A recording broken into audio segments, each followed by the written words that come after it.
Visitor car spaces. If you've lived in a strata building, we're going to tell you the birds and the bees, the do's and the don'ts, and the legislation around visitor car spaces. Stay tuned.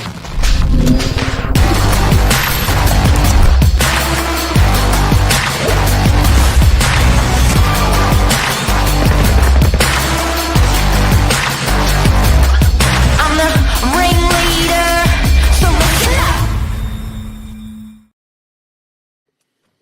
Oh, Good this is a morning. sensitive one. Hello, expert property manager Cleo Whitty. How are you this I'm morning? good. I'm good. Thank you very much. I'm ready for the day. So yeah, It's a let's rainy let's get on with day. It's a rainy it. day. Yeah, we need a hot chocolate.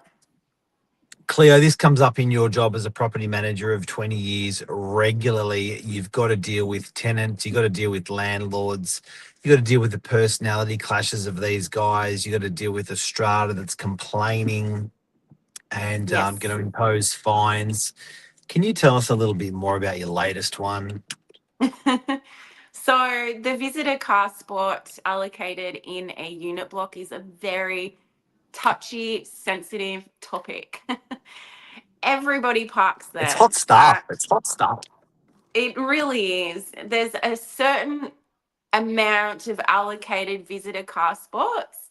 In some bigger unit blocks, they allocate, almost an entire level, and others, they might only be one little fella or two, and everyone fights over who gets to park there.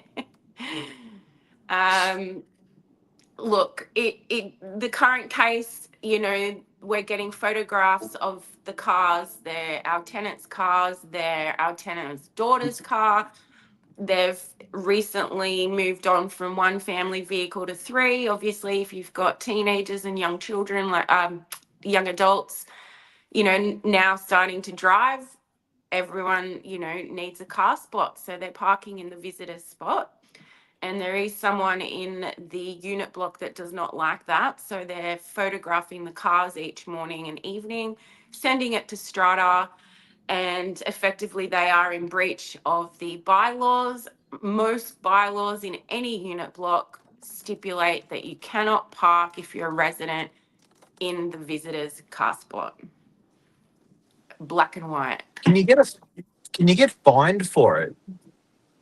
Yes. So, for example, in the Carlisle, you get a $50 fine each time they can identify your car and you parked in the visitor spot, say overnight. That fine either gets tacked onto the landlord's levies. First, they might initially send it to the agent to onset to the tenant. However, if the tenant refuses to pay, then the owner effectively pays. Now, I don't know about you, but if I was an owner and my tenant's doing the wrong thing, I don't want to have to pay that fine. And if they continue to do that, you are in breach of the lease agreement and you can have your lease terminated. Are owners removing their tenants as a result? I don't believe so. It hasn't ever escalated to that point. If anything, it becomes more of a nuisance. Landlords don't want to be contacted by owners in the building. They don't want to have that discussion. Please get your tenant to stop parking in the visitor's car spot. It's usually handled by the agent. We will, make sure that the tenant complies. Some unit blocks have cameras in the common areas in the car spots for things like this. So you're under surveillance.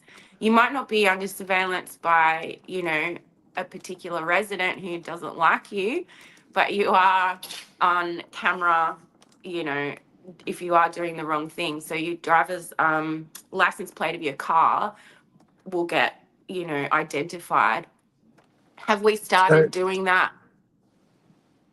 As so far as who's at applications go, we don't ask for number plates, um, as a part of the approval process. But I don't think it's far off.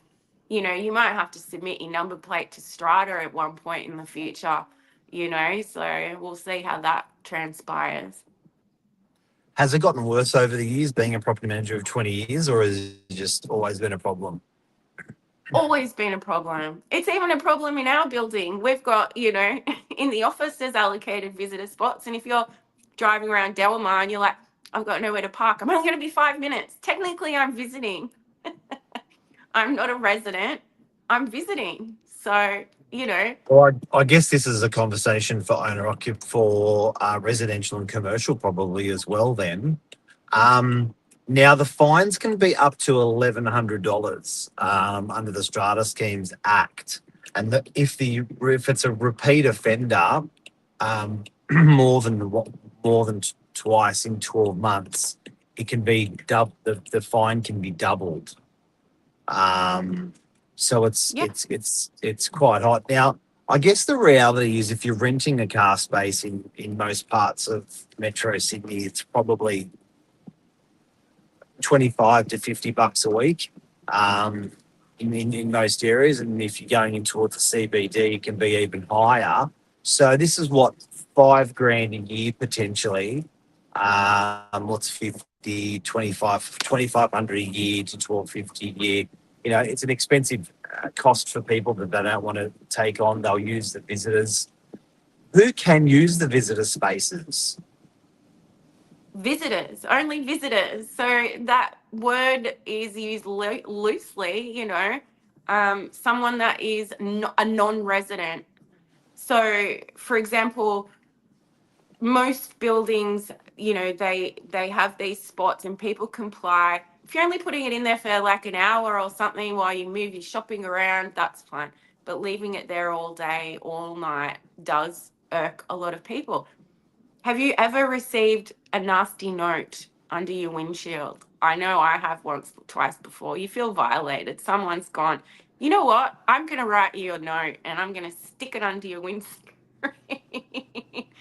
You're Yeah, not allowed to park some. here. I know some strata schemes use sticky stuff, Yeah. and To it's mess like, with your sorry, car. yeah. It's, So tell, yeah. so the what about if you put your car in the car space to reserve the visitor's car space for a visitor?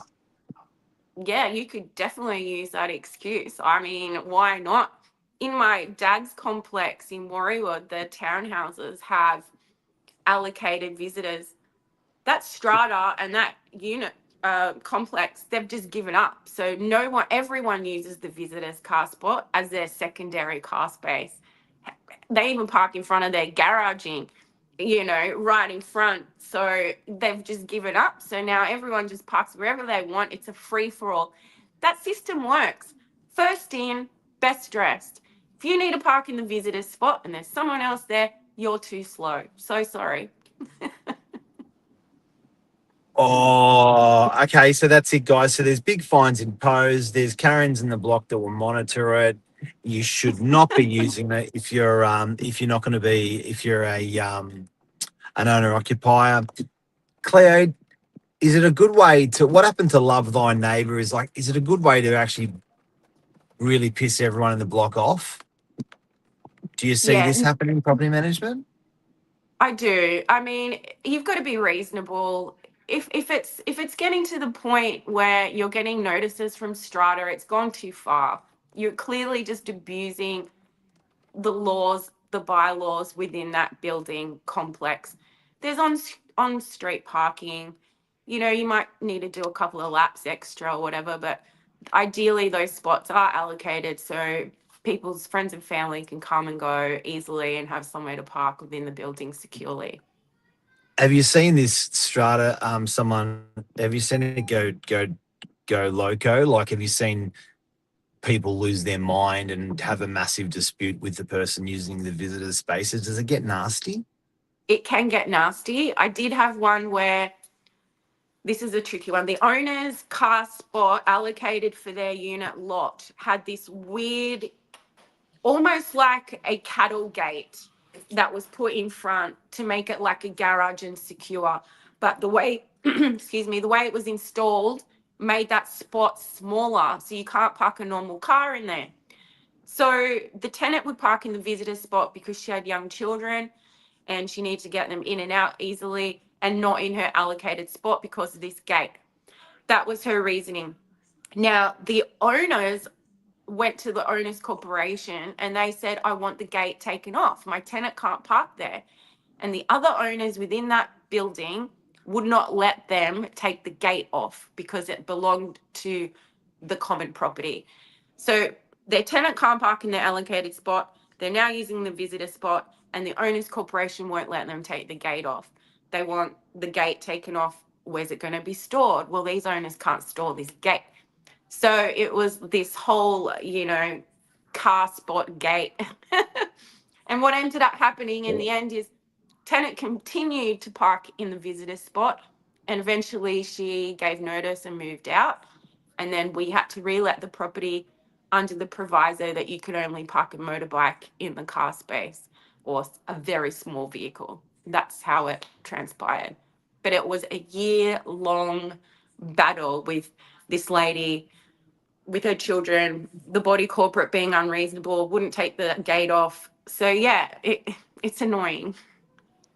I think the bottom line is without liking to admit it, I think every single unit block that has car spaces goes through these issues.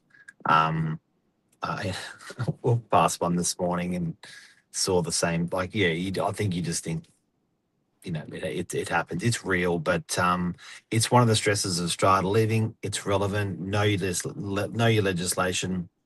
Respect your neighbours, and good luck with car spaces, everyone. It's real. It's real. We have to go through it. And But those fines are big. Yeah, they can accumulate, definitely. And look, an owner's not going to pay a fine because the tenant's not complying with the bylaws. Property managers, make sure you're giving your new tenants copies of the bylaws, so then they're aware of the rules of the building. They have their no recourse, and you need to comply with those rules, just like you do with your lease agreement. It's common property, communal living, and yeah, there's rules you got to follow. Claire Whitty, thank you so much. Have a lovely Thanks. day. See Thanks, you. everyone. Bye. Cheers. Bye.